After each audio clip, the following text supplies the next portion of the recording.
کوشش T V کے تمام دیکھنے اور سننے والے ناظرین کو السلام علیکم۔ ناظرین گرامی، خالد رضی اللہ تعالیٰ عنہ نے اور کئی قبیلوں کو مطیع کیا اور انہیں ارتداد کی کڑی سزا دی۔ ان پر اپنی شرطیں عائد کی۔ اسلام سے جو منحرف ہو گئے تھے انہیں دوبارہ حلقہ بگوش اسلام کیا۔ طلحہ کی نبوت کو بھی خالد رضی اللہ تعالیٰ عنہ نے ختم کر دیا اور عینیہ جو یہودیوں سے بڑھ کر مسلمانوں کا دشمن تھا ایسا بھاگا کہ اس نے عراق جا دم لیا، مگر اس کا زہر ابھی پیچھے رہ گیا تھا۔ یہ زہر ایک عورت کی شکل میں تھا جو سلمہ کہلاتی تھی۔ اس کا پورا نام زمل سلمہ بنت مالک تھا۔ سلمہ بنو فرازہ کے سرداروں کے خاندان کی ایک مشہور عورت قرافہ کی بیٹی تھی۔ رسول کریم صلی اللہ علیہ وسلم کی زندگی کا واقعہ ہے کہ زید بن حارثہ اسامہ رضی اللہ تعالیٰ عنہ کے والد بنی فرازہ کے علاقے میں جا نکلے۔ یہ قبیلہ مسلمانوں کا جانی دشمن تھا۔ وادی القراء میں زید رضی اللہ تعالیٰ عنہ کا سامنا بنی فرازہ کے چند آدمیوں سے ہو گیا۔ زید رضی اللہ تعالیٰ عنہ کے ساتھ بہت تھوڑے آدمی تھے۔ بنی فرازہ کے ان آدمیوں نے ان سب کو قتل کر دیا اور زید رضی اللہ تعالیٰ عنہ کو گہرے زخم آئے۔ وہ گرتے پڑتے مدینہ پہنچ گئے۔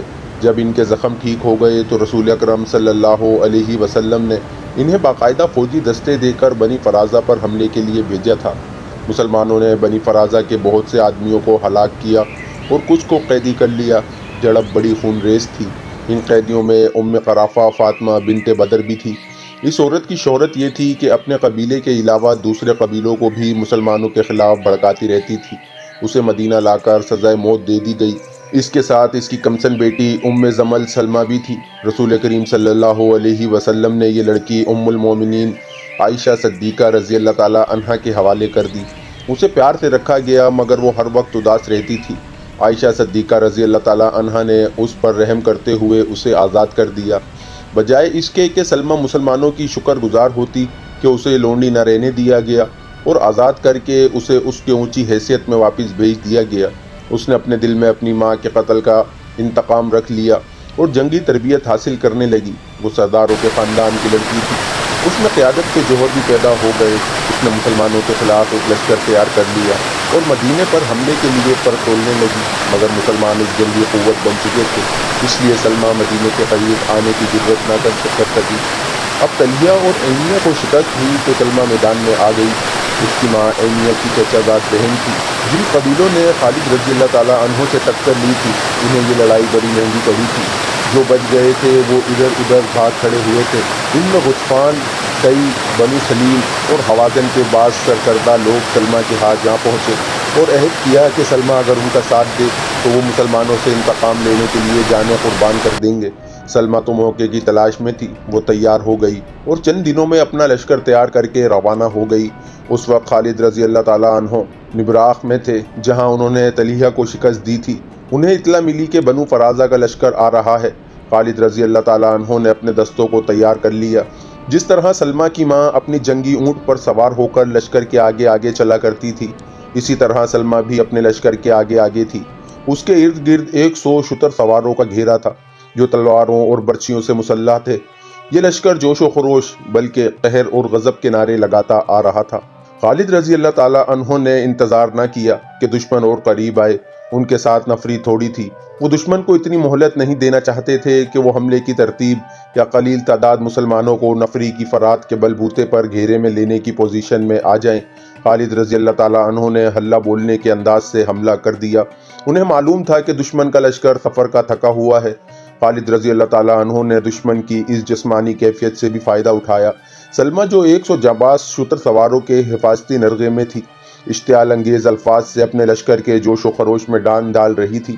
مورخ لکھتے ہیں کہ بنو فرازہ نے خالد رضی اللہ تعالیٰ عنہ کو بڑا ہی سخت مقابلہ دیا۔ نفری تھوڑی ہونے کی وجہ سے خالد رضی اللہ تعالیٰ عنہ مجبور سے ہوتے جا رہے تھے اور دشمن کے حوصلے بڑھتے جا رہے تھے۔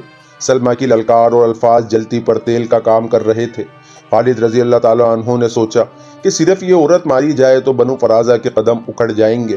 انہوں نے اپنے چند ایک منتخب جانبازوں سے کہا کہ وہ سلمہ کا حفاظتی حصار توڑ کر اسے اونٹ سے گرا دیں۔ سلمہ کے محافظ بھی جانباز ہی تھے۔ وہ خالد رضی اللہ تعالیٰ عنہ کے جانبازوں کو قریب نہیں آنے دیتے تھے۔ ان جانبازوں نے یہ طریقہ اختیار کیا کہ ایک ایک محافظ شتر سواروں کو دوسروں سے الگ کر کے مارنا شروع کر دیا۔ اس طرح جانبازوں نے گھیرا توڑ دیا لیکن کوئی جانباز سلمہ تک نہیں پہنچ سکا تھا۔ زخمی ہو کر پیچھے آ جاتا تھا۔ آخر پورے 100 محافظ مارے گئے، لیکن خالد رضی اللہ تعالیٰ عنہ کو اس کی بہت قیمت دینی پڑی۔ جانبازوں نے تلواروں سے سلمہ کے کچاوے کی رسیاں کاٹ دی۔ کچاوا سلمہ سمیت نیچے آ پڑا۔ جانبازوں نے خالد رضی اللہ تعالیٰ عنہ کی طرف دیکھا کہ کیا حکم ہے، قیدی بنانا ہے یا ختم کرنا ہے؟ خالد رضی اللہ تعالیٰ عنہ نے ہاتھ سے اشارہ کیا۔ ایک جانباز نے تلوار کے ایک ہی وار سے سلمہ کا سر تن سے جدا کر دیا۔ بنو فرازہ نے یہ منظر دیکھا تو ان میں بھگدڑ مچ گئی اور وہ اپنے لاشوں اور زخمیوں کو چھوڑ کر بھاگ کھڑے ہوئے۔ مدینہ سے تقریباً 275 میل شمال مشرق میں بطحا نام کا ایک چھوٹا سا گاؤں ہے، جس میں بدوؤں کے چند ایک کنبے آباد ہیں۔ اس گاؤں کو کوئی اہمیت، کوئی حیثیت حاصل نہیں۔ اگر وہاں ادھر ادھر غور سے دیکھیں تو ایسے آثار ملتے ہیں جیسے یہاں کبھی شہر آباد رہا ہے۔ 14 صدیاں گزری، یہاں ایک شہر آباد تھا، اس کا نام بطحا تھا، جو آج تک زندہ ہے، مگر شہر سکڑ سمٹ کر چھوٹا سا گاؤں رہ گیا ہے۔ اس شہر میں خوبصورت لوگ آباد تھے، وہ بہادر تھے، نڈر تھے اور باتیں ایسے انداز سے کرتے تھے جیسے کوئی نظم سنا رہے ہوں۔ عورتیں حسین تھی اور مرد بہجیہ تھے۔ یہ ایک طاقتور قبیلہ تھا جسے بنو تیمیم کہتے تھے۔ بنو یربو بھی ایک قبیلہ تھا، لیکن الگ تھلگ نہیں، بلکہ بنو تیمیم کا سب سے بڑا حصہ تھا۔ اس کا سردار مالک بن نویرہ تھا۔ بنو تیمیم کا مذہب مشترکہ نہیں تھا، ان میں آتش پرست بھی تھے، قبر پرست بھی، لیکن اکثریت بت پرست تھی۔ بعض عیسائی ہو گئے تھے۔ یہ لوگ سخاوت، مہمان نوازی اور شجاعت میں مشہور تھے۔ رسول اکرم صلی اللہ علیہ وسلم نے ہر طرف قبول اسلام کے پیغام جن قبیلوں کو بھیجے تھے، ان میں بنی تیمیم خاص طور پر شامل تھے۔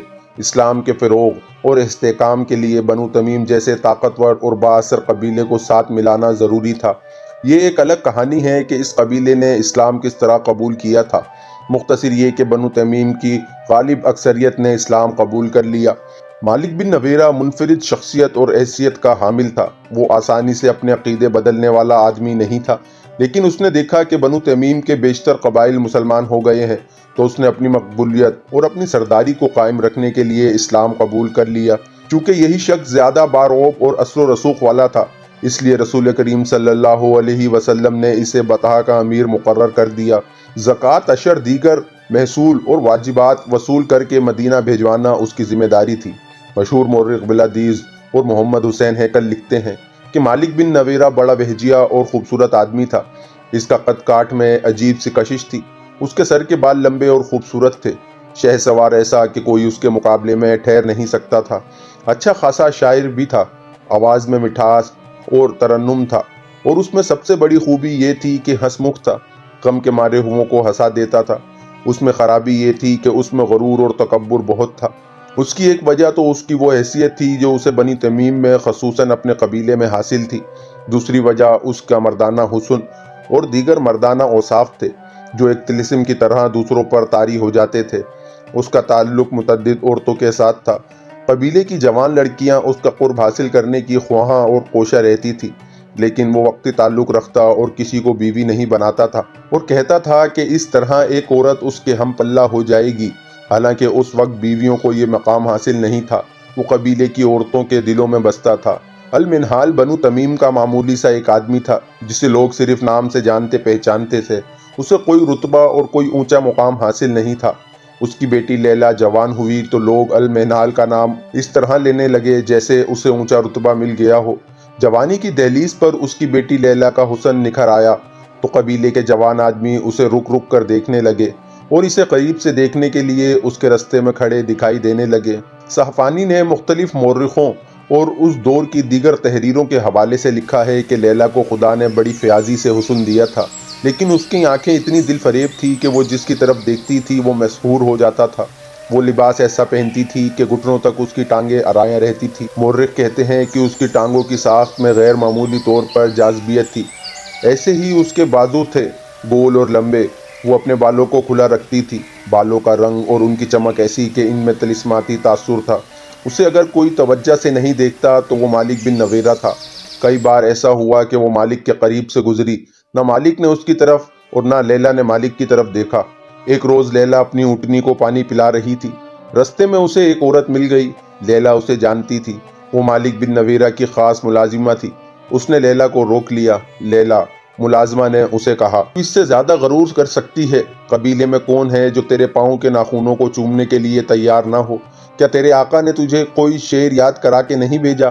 لیلا نے مسکرا کر کہا، مالک بن نویرہ شاعر ہے نا؟ کیا میں جھوٹ کہہ رہی ہوں کہ تجھے تیرے آقا نے میرے لیے کوئی پیغام دے کر بھیجا ہے؟ میں مردوں کی آنکھوں میں ان کے دلوں کے پیغام پڑھ لیا کرتی ہوں۔ خدا کی قسم، ادھیڑ عمر ملازمہ نے کہا، تو اسی عمر میں دانائی کی باتیں کرنے لگی ہے؟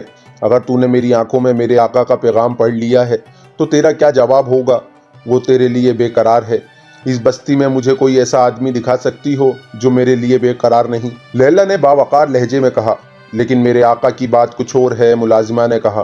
صرف اتنی سی بات اور ہے کہ وہ دوسرے آدمیوں کی طرح میری طرف دیکھتا نہیں، لیلا نے کہا، اور میں جانتی ہوں کہ وہ میری طرف کیوں نہیں دیکھتا۔ وہ چاہتا ہے کہ میں اس کی طرف دیکھوں۔ وہ سردار ہے نا، اپنے آپ کو بہت خوبصورت سمجھتا ہے۔ اسے کہنا لیلا تمہاری طرف کبھی نہیں دیکھے گی۔ کیا وہ اس جواب سے مایوس نہیں ہوگا؟ ملازمہ نے کہا، اور کیا تو خوش نصیب نہیں کہ مالک بن نویرہ جیسا مرد تجھے چاہتا ہے؟ وہ تیرے قدموں میں سونے کے ٹکڑے رکھ دے گا۔ اسے کہو میرے قدموں میں سر رکھے، لیلا نے کہا۔ کیا تو جانتی نہیں کہ اس نے اتنی دلیری سے مجھے یہ پیغام کیوں بھیجا ہے؟ کیونکہ وہ سردار ہے۔ میرا باپ اس کے مقابلے میں کچھ بھی نہیں۔ اس نے میری توہین کی ہے۔ تو کیا تو اور کسی کو چاہتی ہے؟ ملازمہ نے پوچھا۔ لیلا نے کہکا لگایا اور جواب میں کچھ بھی نہ کہا۔ پھر میں اسے کیا کہوں؟ ملازمہ نے پوچھا۔ میں نے جو کہنا تھا کہہ دیا، لیلا نے کہا، اور اسے کہنا کہ میں صرف ایک رات چلنے والی شمع نہیں ہوں۔ میں اس کے پاس جاؤں گی جو مجھے عمر بھر کی روشنی سمجھے گا۔ جب مالک بن نویرہ کو یہ جواب ملا تو اس کے تکبر اور غرور کا بت ٹوٹ گیا۔ آقا، ملازمہ نے کہا، لیلا کیا ہے؟ قبیلے کی ایک لڑکی ہے، شہزادی نہیں۔ اس کی شادی کا فیصلہ اس کا باپ کرے گا۔ اس کے باپ کو کہیں مجھے جسم نہیں لیلا کا دل چاہیے، مالک بن نویرہ نے کہا۔ اور ایک روز مالک لیلا سے محبت کی بھیک مانگ رہا تھا۔ میں نے تمہیں دھتکارا نہیں تھا، لیلا نے اسے کہا۔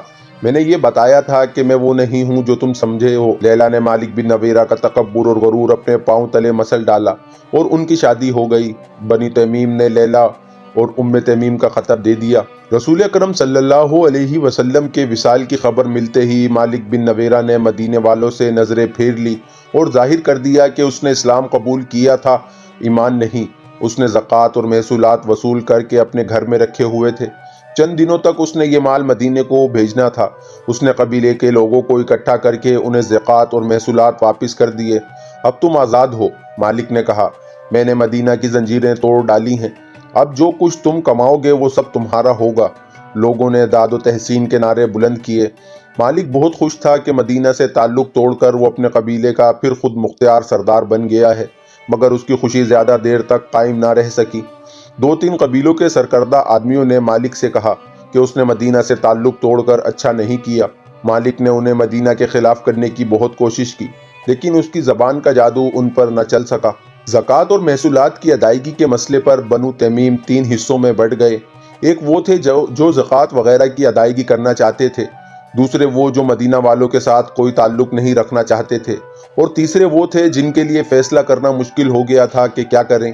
ان سب کے اختلافات اتنے بڑھ گئے کہ قبیلوں کی آپس میں خون ریز لڑائیاں شروع ہو گئی۔ اتنے میں شجاع اپنا لشکر لے کر آ گئی۔